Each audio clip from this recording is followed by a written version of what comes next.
17,000 ang mga bagong kaso ng Sus, COVID-19 kaniga. ngayon.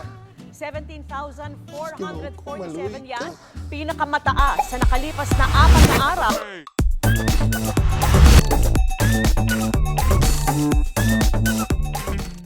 Hello mga ka-bless! Welcome to my channel! Yay! 16,550 subscribers! Thank you, keep it coming! It's been a long time since our last vlog, and today we will be vlogging on how to cope with anxiety and stress, especially during this pandemic. But first, I'd like to invite everyone to please click the subscribers link, push the notification bell so that you will be updated with all our channels. So stay tuned! We will give you tips, 10 tips to how not to be stressed or anxious. Okay? Good day mga ka-bless! Welcome to my channel!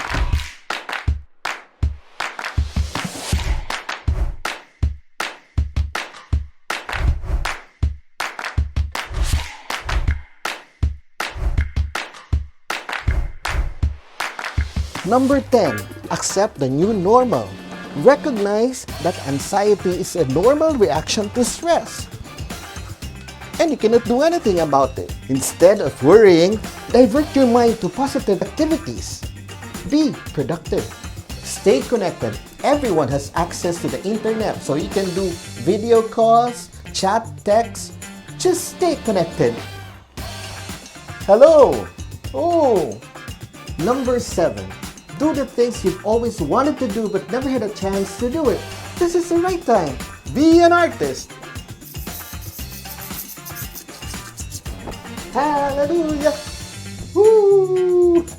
Write a journal of how you feel. That's number 6. Write down a bucket list, your plans, your ambitions. Draw away your attention from any negativity and keep your spirit high and inspired.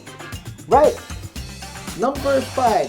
Join online community projects where you can donate, community pantry, Bible study online, mass online, anything that's online that you don't have to go out of your house. Okay? Number 4. Become a plantito or plantita.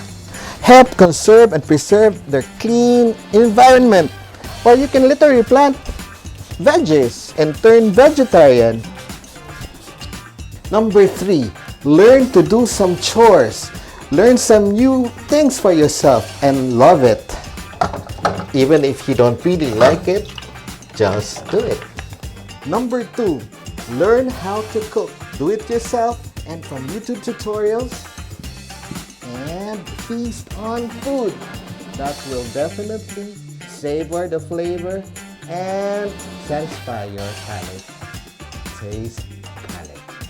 Number 1, last but not the least, keep in constant communication with God by praying, attending online masses, read the Bible, study, and live His Word.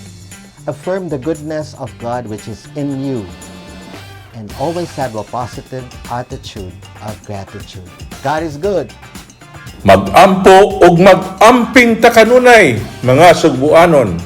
Thank you very much. Daghang salamat sa inyong pagtanaw. Daghang salamat kang Councilor James Cuenco of the Cebu City Government. Sama sa iyong gisulti, mag-amping o mag-ampo ta kanunay mga Cebuanon. You can like his Facebook page. Type Councilor James Cuenco, Ciudad sa Cebu. And for those who have not subscribed to our channel, again, please click the subscription and push the notification bell so that you will be updated with our latest videos. Thank you very much mga ka-bless. God bless us all. See you until next vlog. Bye!